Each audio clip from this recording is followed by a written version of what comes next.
Hi, I'm Stacy, and welcome to Beyond the Mic. This is a space where we dive deep into the moments, stories, and breakthroughs that shape who we are and who we're becoming.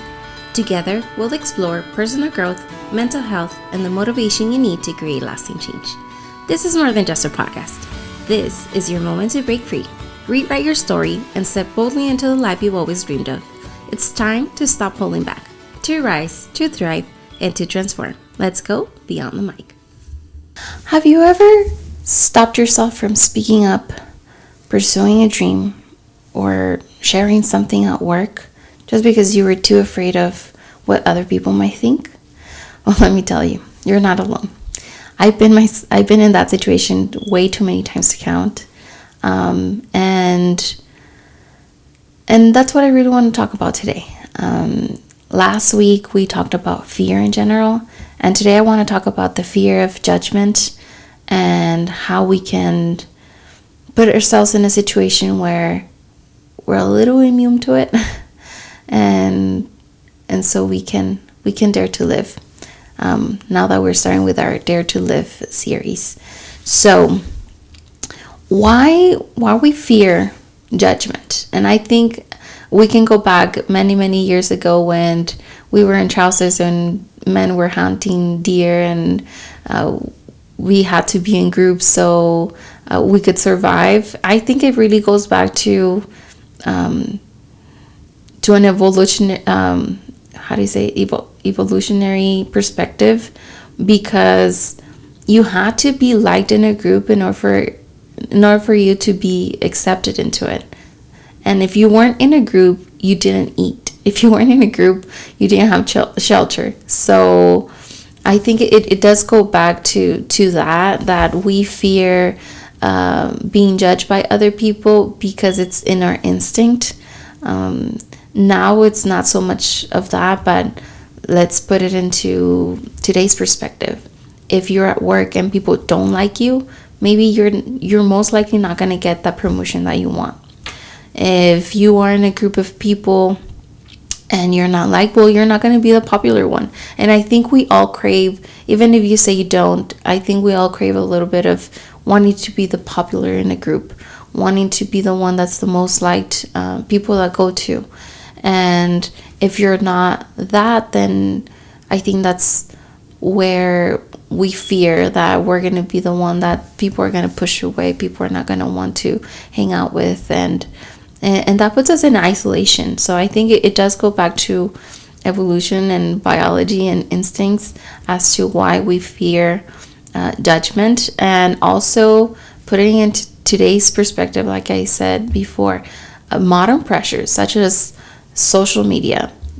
We all post our best moments, and we're not going to post our weaknesses. We're not going to post that fight with your husband. You're not going to post that bad budget that you did and now you're in debt. You're not going to post all the family problems. You're not going to post all those things. You're not going to post yourself crying, if we're being honest. And when you do, you're judged. So of course you're going to fear judgment. You're going to fear judgment because you get judgment either way. You get judgment because you share, and you get judgment because you don't share. So what's the middle ground? Where is it okay? But we don't know, and judgment is always going to be there. So I think it's more of us having to learn to live with it, and in a more gracious way towards ourselves, because we can be too tough on ourselves sometimes. And yeah, like you're going to be looking at other people's life and you're going to think, oh, well, I want that life. Or you look at a marriage and you're like, I really want that marriage. It's beautiful. But you don't know how many times they had to forgive each other. You don't know how many times they had to learn grace and patience, and you don't know all the struggles that they've done. Usually when people have something really great, it doesn't happen just like that. It doesn't it's not free, let's say. It comes with a price. It comes with a price of disappointments, failures, etc. So That's why we fear judgment, and it's not something it's something that we have to consider and not take lightly, because it is a big step to recognize why you're fearing judgment, and overcome it and go to the other side, doing it while you're scared. Because the cost of fearing judgment, it's the cost of staying hidden. Because when you don't dare to speak your truth, it's like you're putting yourself in a closet, or you're locking yourself in a room, and you're not sharing all your greatness that you have in you with the world. And I think speaking your truth, it brings freedom. It allows you to express yourself and feel seen and heard, because you might influence someone in a positive way. I don't know. You have the power of being a change in whatever area is it that you want. Another one is pursuing your passions. There's so many people that I know that sing beautifully, and I'm pretty sure they could have done a career out of it, but they don't sing anymore. They're too busy with life, and they didn't get it. And granted, like, your passion doesn't have to be your main source of income. You can be a construction worker during the day, and at night you can go and sing at clubs or something. I don't know. You can be a doctor during the day, and on your free time you can be a photographer. But you have to do something that brings life. That, of course, we need a source of income. Of course, we need to be smart on how is it that we want, what kind of lifestyle is it that you want. But pursuing your passion, it's something that you always know in your heart the one thing that you really want to do. It's like that dad that never took care of himself, and he always wanted to, I don't know, travel to Las Vegas. I don't know. He's never been there. But he never did it because he was taking care of the family. And it's just those things that you have to pursue, the one thing that you really love.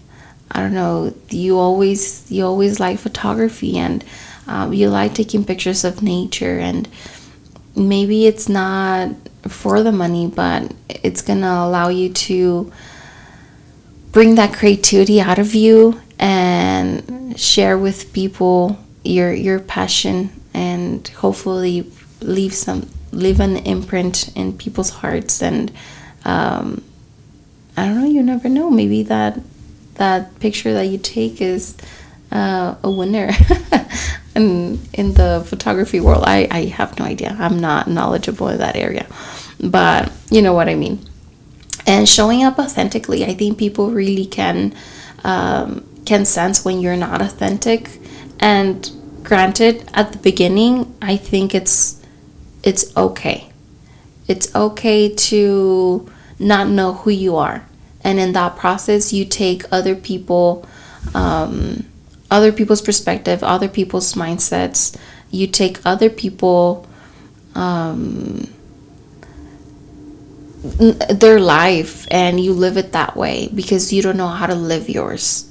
Because it's scary. Like, how are you supposed to figure out who you are and what you want? So in the beginning, you can take other people's life and put it into yours, but there has to come a point where other people's influence is just a part of you, but it's not you.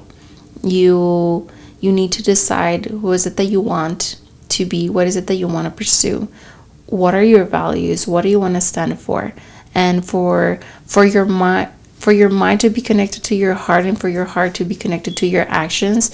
And so there's there's an alignment. There's an alignment, and that's where we kind of can get to into the manifestation. Like when things are aligned, what you think, what you feel, and what you do are in alignment. That's when things happen, and you show yourself. You show up, authentically to the world, and people like that. People like someone to be real, someone to show things raw the way that they are, because we don't have that lifestyle that we all crave. We all live in two bedroom house, 3 bedroom, four bedroom house, and we don't have a maid. We don't have someone that cooks for us. We don't have a babysitter to help us do what we want. It's just the majority of people live a very normal life. We all crave that lifestyle, but not a lot of people achieve it. So just show up authentically. Show up just who you are. And there's some people that are not going to like you, and that's okay. That's okay for not to be liked by everyone. But the people that do like you are really going to like you. And you can create a tribe by having people that are authentic themselves and share values with you and help you grow. So, and what I mean by showing up authentically, pursuing your passions, and speaking your truth is that we have many examples in the world. Let's say Oprah, she was fired from a TV show because she wasn't fit in television.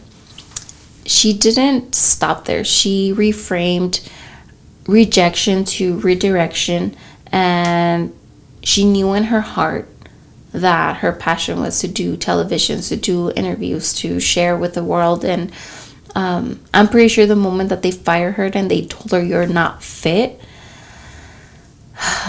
there must have been doubt. There must have been a lot of fear in whether she was able to do it or not. But she didn't stop there. And we know the story. Well, then she decided to have her own show, and then it was a success, and she did what she felt it was the correct thing, what her instinct told her.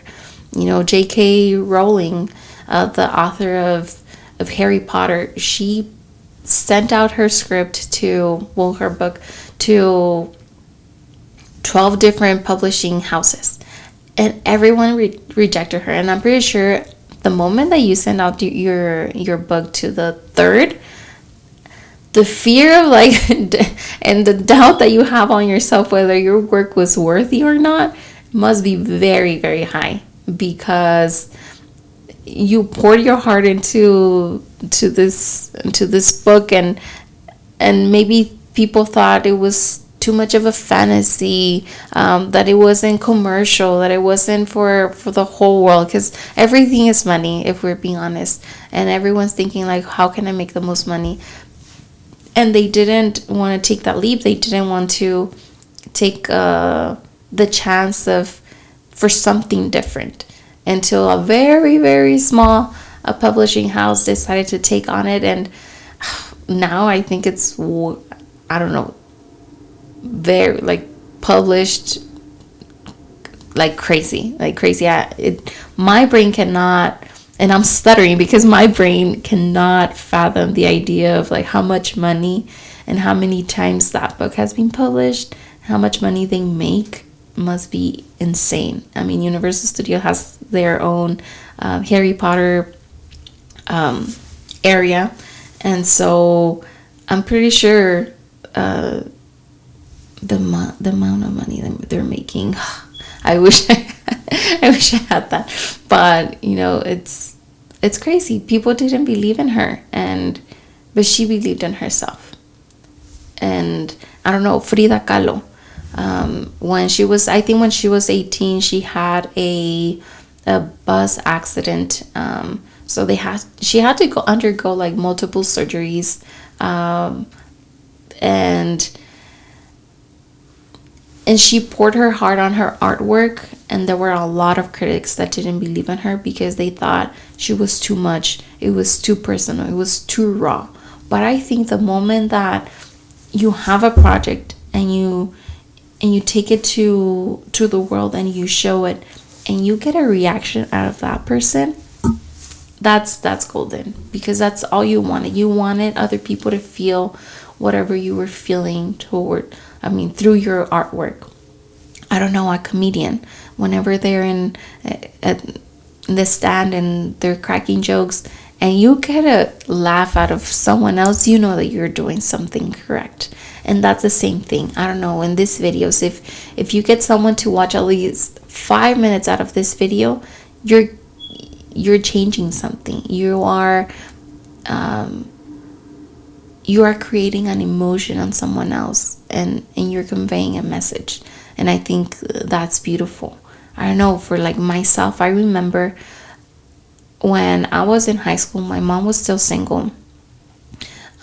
She just had enough to like feed us and have a good life, but she didn't have extra, like, in order for me to go to school. And I remember it was a very uncertain time because I didn't know whether I wanted to work, whether I wanted to go to school, what exactly that is that I wanted to do. And I decided I wanted to go to school, but I didn't have anyone to guide me. I didn't have anyone to tell me, okay, take this test, apply to these colleges. And I didn't have anyone, and I didn't have the time to even talk to my mom when I did, she'd be like blank because she hadn't experienced that. The only thing that my mom did really, really well was push me and like, whatever it is that you want to do, we're 100% with you. And so I decided to take leap and go to school. And I don't know, I was very scared of what other people might think, because they're like, well, why are you going to this school that's too expensive when you can stay here? Because I went out of the city, and it was just or you can be here, you can help your mom. There's all these voices that you hear in your head, and you're too scared what other people might think. But I knew, and this is another topic, but I knew that as a woman, I would have children eventually. I didn't want to have children back then, but like, I guess back in my mind, I knew it would happen, and I knew I wanted to be someone that was prepared, so that when I was married, I was with someone because I wanted to be with that person, and I didn't depend on them financially, or that I can contribute financially, because that's the reality as women. Some back then than now, but it still happens that someone stays in a relationship because the breadwinner is a husband, and you can't leave because you're not prepared and you don't have a way out. And I know that, knock on wood, I hope I stay with my husband for the rest of my life, because that's the way I want it. But if things didn't go well, I know I'm not scared. I can be a speech therapist, and I can sustain my family. Even if he decided not to take care of my children, I could take care of them in a really with a good salary, and I'm just not scared of that. And I think, but I just went off tangent. But yeah, I decided to do that because I knew I had to, and as a woman, I needed to take care of myself for my future and whatever decision I decide to take in the future. But that was a very scary time. Even this podcast right now, it's very scary because I've done it before, but now it's with two kids. I do it whenever I have time. I'm scared what other people might think of me. there's always something. And I made a reel, and it said, eat your mango, people are gonna judge you anyways. And because like whenever you eat mangoes, like you get all messy. And this might be it. This might be my messy, but I know in my heart this is what I want to do. And in my heart I know that I want to relay messages that are important to me, and I know it might be a little encouragement for someone to hear this, that they're not alone. So it's okay. Speak your truth, pursue your passions, and just show up authentically. And if people don't like you, that's okay. Believe me, it's okay. And how do we shift our mindset? I think we do have to shift our mindset to how to stop caring about what other people think. And you have to reframe judgment and realize, and I guess take your ego away, because we think that everyone thinks of us 100% of the time, and they don't. People have lives. People are too busy. You are too busy. You have kids, you have work, you have family, you have extracurricular activities, you have all these things that fill up your time. You don't have time to think about other people and judge them. Granted, there is. I've been there. Where maybe a season in my life, things weren't too exciting, or things were too bad, that I would just like put myself, like indulge myself in my cell phone and look at other people's lives, and I would catch myself judging other people's lives. And that's the terrible place to be, because that's when you're going to be the most miserable. That's when you're going to compare yourself the most. That's when you're going to feel the most groggy, when you're going to feel like your life is going to feel like so heavy, because we human beings are created to create. We are created to give, to share. And whenever we're just consuming, that's when like all these bad things start to show up. When we start to judge other people's lives, and that's a terrible place to be.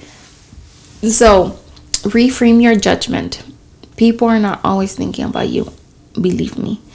Detach yourself from external validation. We are so attached to wanting other people to give us that pat on the back. You have to give yourself that one thing, the thing that you need the most. Give yourself the pat on the back. I caught myself, cleaning the whole house, and while the kids were screaming and things were like not in a good place, and then I finish, and then I don't get oh, good job, honey, like from my husband. I'm like, but I shouldn't need that. I can go to Starbucks by myself, or Dutch Bros. I can go buy myself a drink. I can go to McAllister's and give myself a sweet tea, something that's delicious, and I'm gonna be like, I did a good job. I cleaned the whole house by myself, even if it's like those small wins during the day. Like I did the laundry, or even better, I put the washer, I put it in the dryer, I folded it, and I put it in my closet. That's a huge win. Give yourself that pat on the back, but don't detach yourself from external validation. You don't need it. Give it to yourself. Give yourself that gift of rewarding yourself every time you do something, so that when someone doesn't give you, there's no expectation. You already give it to yourself. Your heart is full, and they can just add. Don't let your heart to be empty for other people to make it full. Embrace imperfection. Not everything has to be perfect. It's kind of like that person that does sales, and they have a sales pitch, and then they do it, and they're barely starting, and they didn't do it the way they had scripted it, or they didn't do it the way that they're used to. And so they're like, oh, I didn't do it well, like maybe I didn't get the sale because of this, because of that. And the truth is that the other person on the other side doesn't know. Let's say I had a script right now and I didn't touch half of the things that I wanted to say. You don't know what I had planned. Whatever I show you, that's what you see, and that's it. People don't know, so you have to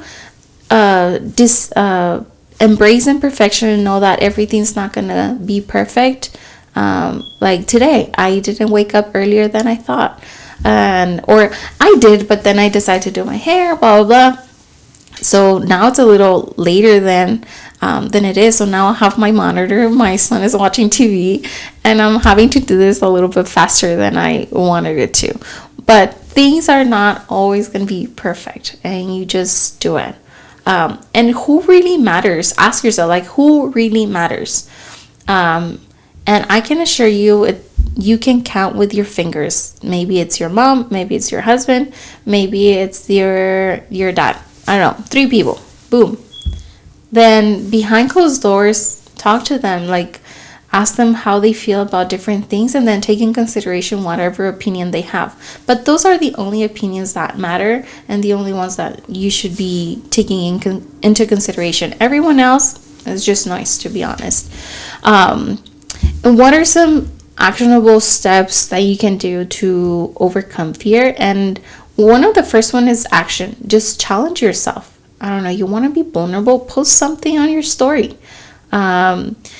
You think of something and that you didn't like at a meeting, and you speak up about it. Go to work, speak up. Like something's going on at work and you feel like it's wrong, speak up about it. Or you have an idea that's going to make things 10 times better at work, speak up about it. Just go and show and just say what you think. Like, what is it that you can, or just take small risk. The small risk that will allow you to give you a little bit of confidence, a little bit more, And another one's desensitize yourself. I know with people that have food allergies, there's this treatment where, let's say you're allergic to egg, and they give you tiny pieces of egg little by little every time you go, and then but you're there with a doctor, and they give you medicine so that your body doesn't react too bad, or they give you Benadryl, their EpiPen, I don't know, something like that. I'm not too sure. I'm not too well informed in the treatment, but I know because my son has peanut allergy, and they gave me that option. But anyway, so they give you small amounts every time you go, and little by little they give you more. Like, I don't know, maybe they give you a small piece, and the next time they give you a bigger piece, and then a bigger piece, and a bigger piece. And so there comes a point where your body doesn't react the way that it did in the beginning. Maybe the first time you get hives, maybe the second time the hives are a little smaller, maybe they're smaller. Maybe at the end you only get a little scratch, but that's all you do, all you get. You can eat egg. Now, if you are in a restaurant and they have egg, you're no longer fearing that your life is at risk, because sometimes that's, if you're really allergic to a food, you can really die from it. Like, even if you have your EpiPen, it's not going to be enough. So that's the same with fear. Put yourself in situations where there's people are going to judge you, and put yourself in increments of judgment. There's going to come a point where you're going to get immune to that. You're no longer, like, it's going to feel uncomfortable, but it's no longer going to affect you emotionally. Maybe at the beginning it's really emotional. Maybe you cry.